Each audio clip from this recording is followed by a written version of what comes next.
Salve, salve família, aqui quem fala é o Lutz do canal Cortes Podcast e no meu primeiro mês monetizado eu já fiz $3.000 só seguindo o que esse cara fala no curso dele. Então se você quer ganhar dinheiro com internet e YouTube sem nem precisar aparecer, confere o primeiro link na descrição.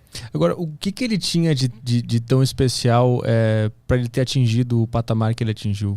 Como é que ele era? Ele era muito obstinado a alcançar aquilo e ele conseguiu. Por que ele conseguiu? Porque ele era obstinado. O que ele tinha de diferente? Ele era talento? Era determinação? Era talento, obstinação. E eu acho que ele tinha uma característica. Hoje, mais velha, eu falo isso, tá? Com a minha experiência de... Ele acreditava que ele ia chegar lá. Ele não tinha dúvidas. Ele se dedicava ele não tinha insegurança sobre aonde ele queria chegar. Porque o que ele se determinava a fazer, isso aí é uma autoestima, um negócio que a gente adquire já pequeno, né? Da gente se propor a fazer uma coisa e conseguir. Aí você se propõe a fazer outra coisa e consegue. Aí você consegue. Só que ele não media esforços para conseguir quando ele sempre vinha tendo bons resultados anteriores, entendeu? Uhum. Se ele não tivesse talento, ele não ia ficar batendo com a cabeça na parede ad eternum, como, né? Tem gente que não tem o talento que ele tem, ele tinha. E além do talento, ele tentava enxergar o que ninguém enxergava. Era obstinação, sim. O que eu presenciava? Ele assistia as corridas dele, ele queria assistir quando ele estava na fazenda com a gente, ele pedia para gravar em VHS. Gente, em VHS que vocês vão achar a entrevista de Portugal, tá? Por favor, fuce o seu baú. Ele pedia lá pro pessoal, a secretária lá, o pessoal dele, gravar, ele levava para fazenda e no momento que não tinha, ou ele acordava cedo, ou sei lá, o momento que não tinha nada para fazer, ele punha lá a fitinha e ele queria assistir a corrida como espectador. Mas não era só, ele estava vendo a tomada de curva dele, como é que o outro estava tomando curva. Então ele estava presente, entende? Uhum. Ele queria ver sobre outro ângulo aquilo que ele vivenciou, né? É essa meticulosidade, né? É um aguçamento mental, é uma que infelizmente vira uma obstinação, né? Eu acho que esse é o grande talento dele e foi a grande desgraça dele, né? Eu digo isso porque será que ele teria corrido em Imola se ele não tivesse esse mantra? Não, eu tenho que seguir adiante, eu tenho que correr, Ele pensou em não correr. Aquilo não estava bom. O que não estava bom? O que aconteceu naquela ocasião? Porque eu não conheço muito bem a Fórmula 1, eu não estou por dentro. O que aconteceu? Naquele fim de semana, em Imola, já parece que tinha morrido um piloto nos treinos. Já tinha morrido um. O Barrichello teve um acidente super forte, super complicado. O Ayrton, eu não assistia, mas eu lembro de passar na frente. Olha como era, eu não ficava na sala se estivesse assistindo Fórmula 1 ou notícia de Fórmula 1. Pra você ter ideia, a maneira que eu excluí isso da minha vida. Mas eu lembro de passar na frente da porta da sala de TV e ver ele com uma cara super transfigurada, assim. Uma cara muito... Tava tensa? Né, uma expressão muito, muito pesada. Uhum. Aquilo me chamou a atenção, eu voltei para trás, olhei e estavam falando, aí eu percebi o que era. Ele tinha acabado de ver o Barrichello, visitar o Barrichello, onde ele estava ali tendo socorros, né, sendo atendido depois do acidente, que foi muito grave, podia ter sido mais grave, né? E ele saiu ali com a expressão dele, aquilo me chamou a atenção. Eu falei, nossa... Isso também é uma coisa interessante para eu contar. Deixa eu fazer uma parte, que você me perguntou dessa afinidade. Eu sabia o que ele estava pensando, como ele estava, só pela expressão dele, de tão transparente que ele era. Uhum. Isso tu viu, tava caminhando na rua, viu numa televisão que tava na rua? Onde Isso, não, eu tava na minha casa.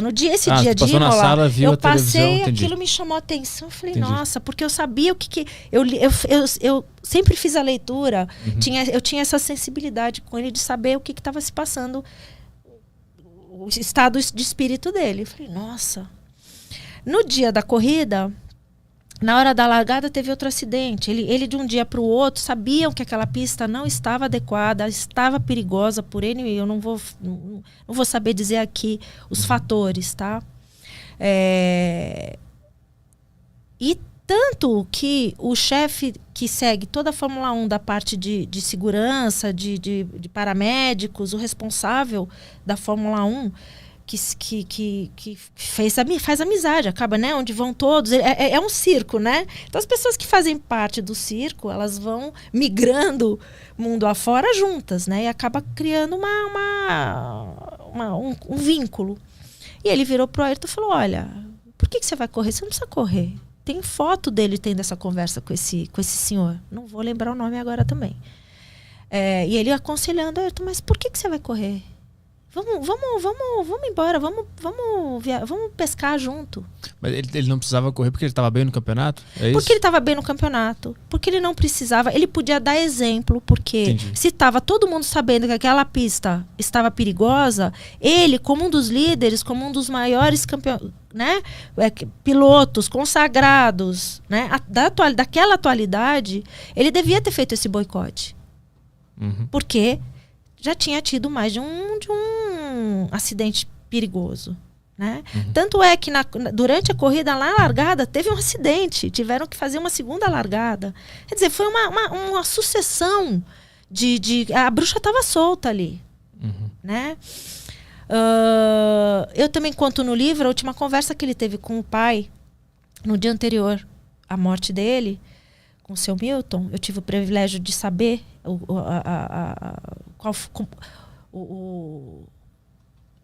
sobre toda a conversa do Ayrton com o pai na noite anterior à morte dele. O que eles conversaram? Então, houve esse questionamento.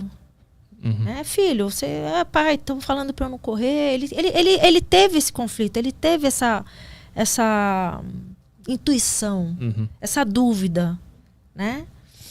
E no fim ele respondeu para todo mundo que ele sempre respondeu para ele mesmo: eu tenho que correr.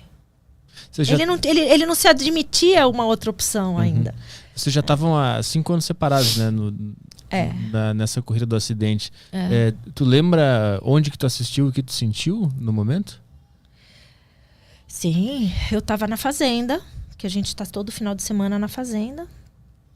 E eu escutei algum burburinho lá de que acidente, o Ayrton. Comecei a escutar, né, na casa uma situação estranha ali, que estavam assistindo a corrida. Eu fui ver o que era. E tinha acontecido o acidente. Eu fiquei olhando para ver se estava tudo bem, fiquei preocupada. Cheguei a ver ele mexer a cabeça, né, no carro, que todo mundo achou que ele estava bem, e era um espasmo que ele teve, né? Bom, dali para frente eu não consegui assistir mais. Aí tiraram ele do carro, ele esticado no chão, aquela coisa toda, né? Aí eu não conseguia, eu ia e voltava da sala, assim, eu não conseguia ficar sem ver que estava tudo bem. Bom, aí começaram a falaram que perfurou o capacete, começaram a falar que na televisão foram dando aos poucos a notícia, né? E quando falaram que ele estava indo para o hospital, eu tive tem gente que não gosta que eu diga isso, porque ele estava com uma outra companheira na época. Aquilo me deu uma vontade maluca de pegar um avião e me encontrar com ele para ver como ele tá, eu tive esse instinto, né? Uma inquietação. E daí veio a notícia da morte. A notícia da morte, para mim, foi uma coisa inacreditável. Demora um pouco para cair a ficha, né? Eu falava, não, você fica, não é possível. Você demora para absorver o impacto. Depois disso, o meu instinto para mim mesma foi o seguinte: É por isso que a gente acabou se afastando. Eu vi nas últimas páginas que tu não sei, tu encontrou esse motivo espiritual, é digamos porque é o assim? seguinte, eu sempre tive, eu não sei, é claro que foi pela minha criação, mas eu tenho uma conexão de sempre tentar entender o que vai, Deus está querendo me mostrar, né? Então, quando você tem uma coisa que você não percebe, não entende, você fala, puxa, mas qual será o aprendizado disso? O que será? Se eu cheguei nisso, né? Então eu sempre tive, né? Se coincidências, né, da vida, que eu tô sempre atenta a elas, os avisos, porque eu não acredito que existam coincidências, né? Eu sou um pouco assim, de nada é por acaso, né? Então eu tô sempre meio conectada com qual que é, né? Vamos dizer assim, eu tô sempre atenta, né? Então, com o que eu peço e com o que me é trazido, né? E quando aconteceu o que aconteceu com a Ayrton, com essa minha fé de saber que a gente colhe o que planta, a gente tinha plantado um negócio tão bacana, eu jamais sonharia que poderia acabar como acabou. E nisso eu fiz eu rompi um pouco com essa minha ligação com Deus. Eu fiquei muito revoltada. Entendeu? Porque aquilo não podia estar acontecendo. Porque não foi isso que me ensinaram. Eu tinha feito o meu melhor, não tinha uma explicação. A gente não tinha briga, a gente não brigava. Não tinha briga, não tinha nada, entende? Tu ainda nutria alguma esperança de voltar com ele nessa época? Olha, é o seguinte, Arthur, é difícil eu explicar, né? Não é que eu tinha a esperança, eu sentia que ele ia voltar. E isso me apavorava. Então, eu sempre estava aflita porque eu tinha que estar namorando com alguém. Eu tinha que estar... a coisa que eu mais queria, Arthur, era conhecer uma outra pessoa que fizesse eu me sentir tão bem quanto eu me sentia com ele, que eu fosse ser feliz para sempre. Obrigada. Ele merecia isso, na verdade. Era isso que eu mais queria, né? Era o que ele merecia, que eu encontrasse uma pessoa e que eu fosse muito feliz para sempre com outra pessoa. Certo? Era o que ele merecia. Só que não é assim que funciona. E eu não conseguia isso. Então, era realmente uma fobia. Eu não poderia estar sozinha, porque se ele me procurasse, eu não podia. Eu tinha muito medo dele. Eu passei a ter muito medo de me abrir para ele de novo, porque ele quase me destruiu. Entende? Eu posso dizer para você que aquilo que eu passei com tão pouca idade fez com que eu criasse uma resiliência, uma força que depois, durante toda a minha vida, eu sabia que outros problemas não iam me matar, porque aquele quase me matou. Entende? E ali no final do livro também, tu disse que tu entendeu por que isso aconteceu e que se vocês tivessem casado e feito uma família, seria mais doloroso ainda do que foi, né? Muito mais, porque eu ia ter toda uma projeção que eu não queria ter, uma exposição que eu não queria ter, com filhos, com uma fortuna nas minhas costas. Entende? Eu ia estar absolutamente sozinha e numa situação que todo mundo fala, nossa, mas aí você ia estar... Não, porque eu queria ele. Eu não queria nada dele, eu queria ele. E eu ia ficar sem ele. E com todo o peso que o nome dele traz. Entende? Então, na hora, eu pensei, eu falei... naquele momento eu me senti novamente eu senti que foi uma proteção.